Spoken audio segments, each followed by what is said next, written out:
director of Geeves and Hawkes. Now, the tunes that we hear as we hold onto the phone or walk around the supermarket or watch a YouTube video have become the soundtrack to our lives. They're all known as library or stock music, and they provide a living for the people who compose them.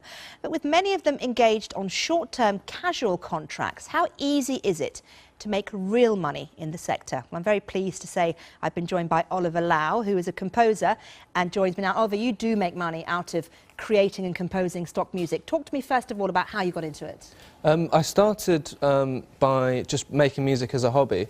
I mean, that's how it really started. And then I got picked up by a creative agency and I started making music for videos, and then eventually got picked up by stock libraries, music libraries, to then make stock music, and that's how it started. You have a music background, do you, then? Yeah. I mean, I started playing instruments when I was fairly young, and since then it just kind of turned into a professional career. And who buys your music? How does it work? I know that the agencies will buy the music and then they'll sell it on to different companies for a set price, right? Yeah, so to be honest, I mean, I just deal with the libraries, or, you know, the agencies who want me to... You don't deal with the companies? Yeah, no, I don't really.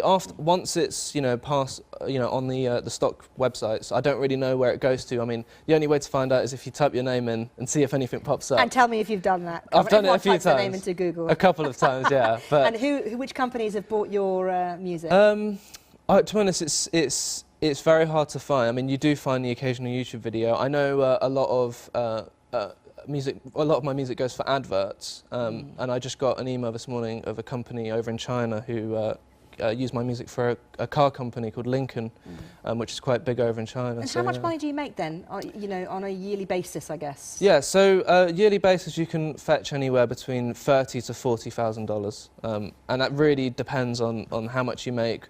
You know, if you've got any extra work, royalties that may come after that, but that's generally the basis. So you can actually make a good living out of it, but Definitely. It's casual work, isn't it? It's almost like the gig economy. It's not really something that you can rely on a weekly basis. Yeah, no, it's. I mean, I do it full time. I mean, you can. It depends on how you want to do it. You can do it so you can do it part time, or you can go right at it and do it full time. And what are the rules in terms of the music? How does it have to sound kind of a certain way?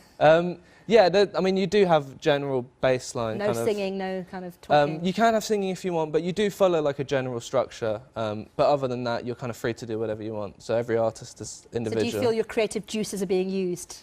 Yeah, I think so.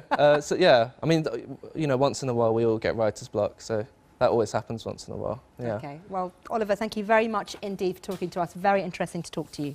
Thank you. Now, before we go, a very